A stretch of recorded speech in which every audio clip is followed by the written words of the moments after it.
নমস্কার প্রিয় দর্শক, আমি অরূপ। আমার চ্যানেল দেখছেন অরূপ জার্নি। কামালপুর অভিযান সংঘ ক্লাবের প্রাঙ্গণ থেকে ঠাকুর প্রতিমার যে স্থান, সেখান থেকে আপনাদের স্বাগত জানাচ্ছি। আজকে এই স্থানটা ঘোরাবো, আপনাদের দেখাবো। ঠাকুর প্রতিমা দাঁড় করিয়ে দিয়েছে, ক্রেন দিয়ে দাঁড় করানো হয়েছে। আগের দিন রাতে বৃষ্টি হয়েছে, তাই একটু কাজ বন্ধ। তা আসুন আমরা ভিডিওটা শুরু করি, খুব ভালো লাগবে। নমস্কার, আর আমাকে সাবস্ক্রাইবটা করবেন অবশ্যই। রানাঘাট স্টেশনের 1 নম্বর 2 নম্বর প্ল্যাটফর্মে যখন নামবেন বা 3 নম্বরে আসবেন, 4 নম্বরে বা 5 নম্বরের দিকে একদম এই মাথায় এসে মাঝখানের এই ফুটব্রিজটা ব্যবহার করে নেমে আপনাকে বাঁ দিকে সোজা এগিয়ে যেতে হবে, মানে আপনার রানাঘাটের সামনের দিকটা এগিয়ে গিয়ে কামালপুর যাওয়ার ট্রেকার ধরবেন।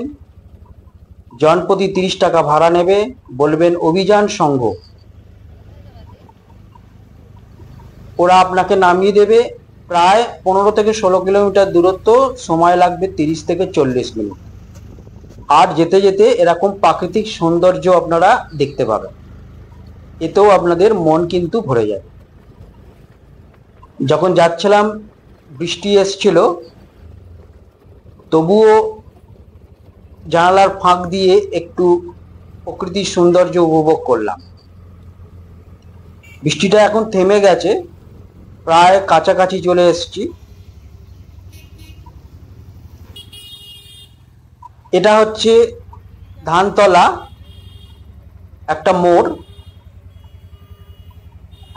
দেখুন পূর্ব নওয়াপাড়া ধানতলা। এখান থেকেও আরো বেশ কিছুটা ভেতরে ঢুকতে হবে।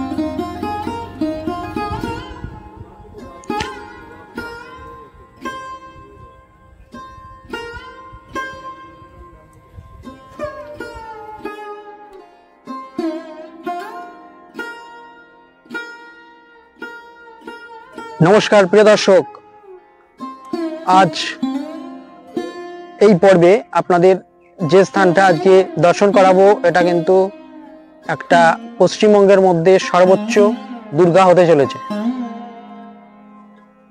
আমি যে সময়টা এসেছি খুব বৃষ্টি হয়ে গেল, আকাশ এখনো মেঘলা, চারিদিকে মাঠঘাটে জলে ভর্তি। আর এখানে মিস্ত্রিরা যারা কাজ করছে তারা সব এদিক ওদিক চলে গেছে, সব ছড়ানো ছেটানো একদম স্থান আপনাদের দেখাচ্ছি। আজকে রয়েছে আমি যেটা কামালপুর, আপনারা জানেন 151 ফুটের দুর্গা এখানে হতে চলেছে নির্মাণ। দুর্গা কিন্তু দাঁড় করিয়ে দিয়েছে, এখনো দুর্গার মুখ শুরু বসানো বাকি, আর বাকি কিছু অঙ্গ এবং সাজসজ্জা বাকি আছে। সাজসজ্জাগুলো ছড়ানো ছেটানো রয়েছে, আকাশ মেঘলা একদম, কখন বৃষ্টি এসে যাবে। মাঠঘাট একদম কাদায় পরিপূর্ণ। আমি এসছি এখন প্রায় 1টা বাজে। তা আসবেন কি করে, যেটা বৃষ্টিতে আমি দেখাতে পাচ্ছি না। মানে রানাঘাট থেকে প্রায় 16 কিলোমিটার ভেতরে, রানাঘাটের শেষ মাথা থেকে, মানে 4 নম্বর দিয়ে বেরিয়ে আপনাকে সামনের দিকে এগিয়ে আসতে হবে। ট্রেকার আছে, ট্রেকারগুলো ধরে আপনি নামবেন। কামালপুর অভিযান সংঘ ক্লাব ঠাকুরের সামনে মাঠে নামিয়ে দেবে। 30 টাকা জনপ্রতি ভাড়া নেবে। 16 কিলোমিটার ডিস্টেন্স, 30-35 মিনিট সময় লেগে যাবে। তা আজকে দর্শন করাচ্ছি আপনাদের। মাঠঘাট পুরো পরিষ্কার, লোকজন কম। তা আপনারা থাকুন, দেখুন কেমন পরিবেশ।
এই হচ্ছে মা দুর্গার শরীরটা দণ্ডায়মান হয়েছে, উপরে দেখছেন গয়না, শুধু মুখটি বসবে তার অপেক্ষায় আছে।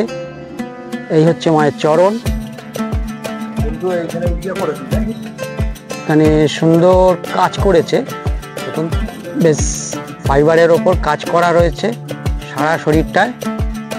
এখনো হাত এবং মাথা ব্যথা সবই এগুলো বসানো বাকি রয়েছে। টোটাল লোহার স্ট্রাকচার দেখছেন, লোহার স্ট্রাকচারের ওপর সামনে দাঁড় করানো, আর পুরো ওই পাশটা কিন্তু ফুলের চাষ, সুন্দর ফুলের চাষ হয়েছে, গাঁদা ফুলের চাষ।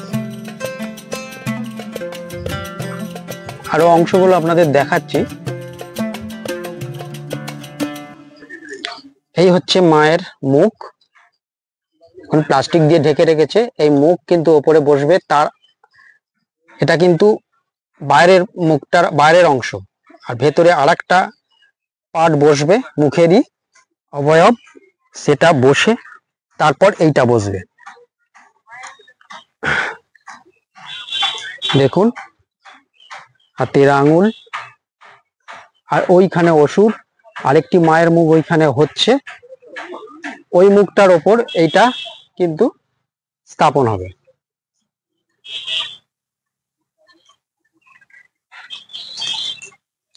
আকাশে মেঘ কিন্তু ভর্তি, আর এখানে সব গয়নাগুলো যেমন ছড়ানো ছিটানো রয়েছে সোলার, এখনো কাজ এদের অনেক বাকি রয়েছে।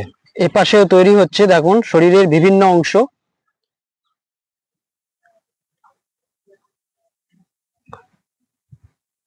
এটাও আরেকটি পার্ট তৈরি হচ্ছে, অসুরেরই একটা পার্ট এখানে তৈরি হয়েছে।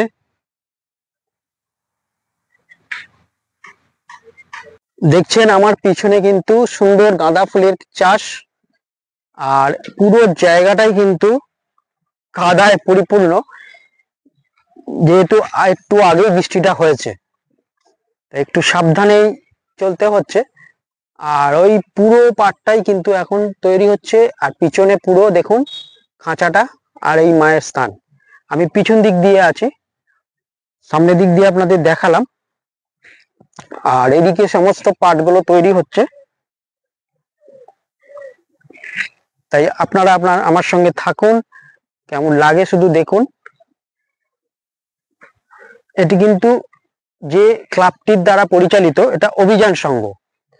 সুজয় দা যিনি এখানকার প্রধান উদ্যোক্তা, আগের বছরও দেখেছেন যে ওনার পরিকল্পনাটা সফল হয়নি, কিন্তু এবারে আশা করি সফল হবে।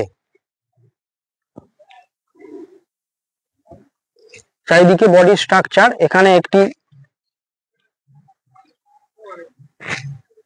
রয়েছে যেটাও আপনাদের দেখাচ্ছি।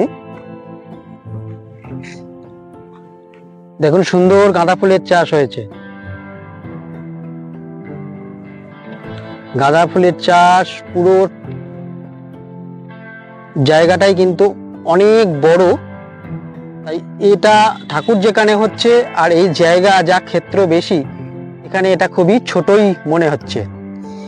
আর এখানকার স্ট্রাকচার গুলো দেখুন, লিন্টন ঢালাই করে দিয়েছে যাতে খুঁটিগুলো দাঁড়িয়ে থাকে, এর ওপর কিন্তু এই স্ট্রাকচার লোহার স্ট্রাকচার। এই হচ্ছে একটি মা সরস্বতী হোক বা, হ্যাঁ মা সরস্বতীরই একটি অবয়ব এখানে পড়ে রয়েছে, এটা আবার দাঁড় করাবে। এই বিনা যেমন হাতে ধরবে, আর এই হাত, আর ওই দূরে দেখছেন অসুরের মুখ, আর ওদিকে হাত ফাত সবই এখানে আস্তে আস্তে দাঁড় করানো হবে। হাতের সামনের অংশ, এই পাট সমস্ত পড়ে রয়েছে, আস্তে আস্তে এগুলো কিন্তু সব সাজানো হবে। বৃষ্টিতে কাজ একটু আটকে গেছে। এই পাটটাই হলো ঠাকুরের, ভেতরে বসবে এবং ওর এর সামনে আর একটা মুখ বসবে যেটা রং করা। এটা একটা লোহার স্ট্রাকচারের ওপর খড়ের বিচুলি মাটি দিয়ে তারপরে একটা চটের কাজ করা হয়েছে। চটের কাজ করে এটা দাঁড় করিয়েছে। আর এখানে দেখতে পাচ্ছেন একটা ময়ূর, কার্তিকের ময়ূর রয়েছে। আর এই পাশ পুরো খোলা। বেশিক্ষণ দৈর্ঘ্যে বাড়াবো না, ভিডিওটি স্বল্প দৈর্ঘ্যের করছি। এখানে এমনি মিস্ত্রি বা যে উদ্যোক্তা তাদের দেখা পেলাম না, যদিও দুপুরবেলা এবং বৃষ্টি হয়ে অনেক কাজ আটকে গেছে। তাই ভিডিওটা শেষ করব। আপনার প্রতি পর্বেই দেখতে পাবেন এরকম কিছু স্থান যেগুলো আমাদের বাংলার বুকে মা দুর্গাকে নিয়ে ভাবনা চিন্তা চলছে। প্রতিমা নিয়ে একটা ভাবনা চিন্তার স্থান আপনাদের দেখালাম। আরেকটি পর্বে আসবে যেমন প্যান্ডেল নিয়ে ভাবনা চিন্তা কি মানুষের, কতটা কারুকার্য এবং শৌখিন করা যায় প্যান্ডেলকে, এবং কতটা মানুষের চাহিদা পূরণ করতে পারে এই প্যান্ডেল, সেরকম স্থান আছে কলকাতার বুকে এবং জেলা স্তরেও আছে। যতটা চেষ্টা করব দেখানোর আপনাদের। আমার পাশে থাকবেন, লাইক শেয়ার করবেন আর সাবস্ক্রাইবটা করে অবশ্যই আমাকে আশীর্বাদ জানাবেন। আমি অরূপ,